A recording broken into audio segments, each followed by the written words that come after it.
Good morning, ladies and gentlemen. Eddie Marcus here again. I had a few thoughts that run across my mind since the last time I spoke with you, and I am here to share them with you. One of my notes I made, I think it must have been the thing that got me going. And it says, open the jailhouse doors. Open the jailhouse doors. What am I referring to? Many people say this justice system is supposed to be blind and treats everybody the same. Then some say we got a two-tier justice system, and maybe others might say more, but definitely not fair. And in evidence of that, we have we see that there's a Donald Trump who has violated all kinds of laws, laws that other people have violated and are doing time for, others who violated and didn't get away. And yet we have this young man who violated and not only getting away, but getting a chance to run for president of the United States with the possibility, if win, to change the law so he'll not have to be responsible for any of that. But I'm sure that the thousands, if not millions, of those who are in prison today for doing violations that probably would be associated at a level of these, who are still locked up, wish they could have had that kind of justice. And you can imagine what it would be like if you, my friends, who are not in jail, were in jail for something similar. And you look out and see this guy walking around getting money, being paid for being criminals, being a criminal selling shoes, being a criminal selling Bibles, being a criminal running for president again. I guess that's what got me, and it was on my mind, and I'm sure it would be on your mind as well. Another thing, you've heard that that Trump, sometimes when he's talking about being president, sometimes he gets confused with Barack Obama. We have seen a breakfast, I think, or dinner or something in Washington D.C. where they were making fun. Maybe they were roasting someone. I'm not sure. But they ended up talking about Donald Trump a lot. And they were throwing them at him. And Donald Trump had to sit there and understanding, we the people now understand what kind of person Donald Trump is. We can imagine that he had to go through some stuff. He was, in his mind, really humiliated. And to get even, and the way he felt about black people, and Barack Obama as well, standing there throwing hacks at him, I'm sure it would have meant the world to him to get even. And what it would have been if he had had the chance to run against Barack Obama for president of the United States. Didn't. But it's in his mind that Barack was so great a threat to what he held as being important that he can't turn it loose. And so anything that he does, he want to compare with beating Barack Obama. Now, he didn't get a chance to run against Barack Obama, a black man, someone that he really hates. I'm just speaking, ladies and gentlemen, based upon what Donald Trump presented to me. Maybe you didn't see it as this, but I'm sharing with you what I got. And back to that point, here he is now, not running against Barack Obama, a black man that he can't stand, but he's running against a black woman, which he really can't stand. And you know, if a black woman beats him, I can think of anything else that could be any worse. He'd probably say it's better to be dead than to see a black woman beat him. I'm just thinking as I see him thinking in my head. Okay, with everything as benefit for his right crew. Oh, maybe something says I should throw something else in on why Trump gets away with everything. Not just that it's a two-tier system, but that he represents white supremacy. He represents crookdom. That when the system was set up, it was always set up to allow someone an escape, someone in power to escape. Always. There's always a hatch so you can get out. There's always a door that you can escape. But the door is not for everyone. It's for the right person. It's right for the right person for whatever it is established for. When we talk about a country, it's for the right person that can be used by that country, the one that that country can trust on. When it's the one that this country can depend on, that door is for that one. Not just because you're president. No, not just because you're important. No, you got to be the right important. For instance, Donald Trump is using that door right now. That same door that would have probably been great for another president, but not, normal, what I want to say, normal Republican. Say even a George Bush, we probably didn't like that much, but he could have got away with it. Or John Kennedy probably could have flew out it like with no problem at all. But these guys had different characters than Donald Trump. So it wasn't really for Donald Trump. But, however, Donald Trump was connected to others who are familiar with that gate. And they used Donald Trump saying, this is the way out. Just do what we need you to do. We will maneuver you. Just like Donald Trump told the Senate, to just say what needs to be said. And his boys in the Senate, the Republican guys, they'll handle it. Well, that's the way Donald Trump does business. See, this is why a lot of folks think that he didn't really get shot. There was no assassination, that it was just a scheme set up to make people and to generate the kind of sympathy that Donald Trump wanted to get from it. And the fact that somebody got killed is collateral damage. What it actually did was solidify the fact that it was really a legitimate action. Had nobody got killed, then people probably would have been questioning everything. But now it was real, as far as they know. How it started and what it was all about, we don't know. Well, anyway, why are we still talking about Trump? Let me see, is there another note down here? Those truly called of God. Boy. Now, I'm skipping ahead now because I'm giving you this as I've gotten it.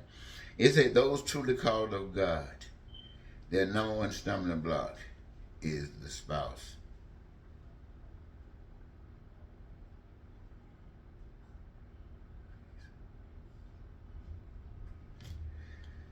Well, when God calls a person to do something, this person is doing something that other folks don't understand. For the most part, it is contradictory to what we're already doing. And so when you start doing it, even if it's something that's good, appear to be good, folks won't understand it because there's some consequences. And you must be out of your mind to do it. And yes, you are out of your mind. Your mind has been rejuvenated. Your mind has been scratched off with some of that junk and you got something replaced on there. You see it every day. It's a constant thing. It's in your conscience. And so there you gotta go. Now, it doesn't depend if you're a man or a woman. If you're called by God, your greatest stumbling block is your spouse. Now, why is that? That is because there's a selfishness that all individuals have. And when you come together in a relationship and call yourself becoming one, the truth of the matter is that you really aren't. You're still individuals. You got your own way and your own ideas about things. But when one of you, all of a sudden, something changed, or could have already been changed, somebody else was thinking that they were going to change you. But anyway, you're not nailed together the way you should be to go forward. And when God is telling you to do something that everybody's thinking is crazy, you can bet your spouse, man or woman, is thinking the same. You got to be out of your mind. And that's just one thing. The other thing of it is this, is that for you to sacrifice and start doing what you say God is telling you to do, that spouse becomes jealous because now that spouse is in competition with God. You trying to do something for something else that they don't understand. They don't mean no harm with God and invisible something. And look at me how I'm suffering because of what you're doing. So yes, now there are times you can say, well, can't they get together? Can't they work together and actually become one? I can say yes, they can do that. But when we look at our society, what is basically put before us, when we see spouses coming together, let's say even one and the other, both of them gaining together to do this work of God, you find out now that usually it's nothing but a con. It doesn't do God's work any good because it's only serving the people who are doing it. They're the one who are prospering. God is not getting any prosper out of that. The people are not growing any closer to God. And even if they grow closer together, their collectiveness is separated further and further away from God. Wow. Wow. Well, you know, this is what happened. Your spouse, the world, you don't supposed to care. You're supposed to just go and do it anyway. But your spouse, you got a problem. What you gonna do? Anyway, that's something to think about. Another thought. People, oh yeah, people hate each other so much. It's amazing. I think about America. We talk about love and compassion, and we want to pretend like that's what we're all about. But in our nation, let me just go straight to it. Let's say we got blacks on one side and whites on the other side, and then we got black and whites in the middle. What do you see?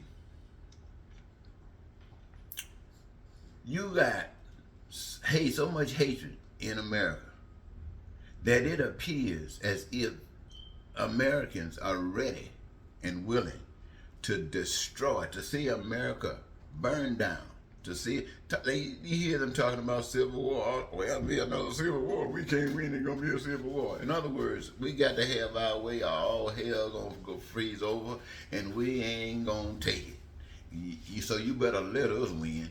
You don't let us win or whatever, or even if you don't go to the polls. If you don't let us win and we end up losing, it's going to be a civil war. That's what they're saying. Now, I hope they know it really will be a battle, because the people on the other side are not going to sit back and just let you do that. So what it means, it basically means that America gets destroyed. So what does that basically refer to is what we got going on today. You got Ms. Kamala Harris running to be next president of the United States. And you know what she represents based upon her record and what she tells you about. Then you got Donald Trump running for president again. You know what he represents. He got his record, you know what situation he's in, and you got what he's telling you about. That is what is before you. Now, if you really think about it for a moment, ladies and gentlemen, you know what you really got before you? You got a battle. You got a battle. Some people call it the soul of the nation. You can call it the soul of the nation if you want to, but a better way of looking at it, a way you can see it clear, because you don't understand too much about a soul. But what you can understand is communism. What you can understand is dictatorship. What you have is the United States in a battle against Russia. In the United States, Russia is running to be president of the United States, and the United States is trying to defend itself against Russia. Let me say it again. Ms. Harris, I just put it to you this way, represents the United States of America. Her presidency, her candidacy for presidency represents the United States of America. It doesn't mean America is super, super great. Doesn't even mean America is great. But it does mean America is different than Russia. And Trump and the Republican Party, they are selling Russia here in the United States of America. In your government. It's not Russia looking for some emails. It's Russia right there in your face running for president of the United States of America. And you, the people, got to make a choice. Who do you want? Are you going to vote for America, or are you going to vote for Russia? That's what you got before you. That's exactly what you got before you. Just thought that came. Ooh, that was a good one, I think. What is there? Anything left? Russia campaigns? Nope. Well, Look like that's it, ladies and gentlemen. That's all in notes. I'm sure I'll be having others in a moment. But right now, these are the thoughts that I have. These are the thoughts I'd like to share with you so you can use your God's given spirit of imagination and get some answers. We need all the power of love we can get. All right, till next time, Eddie Marcus say goodbye for now.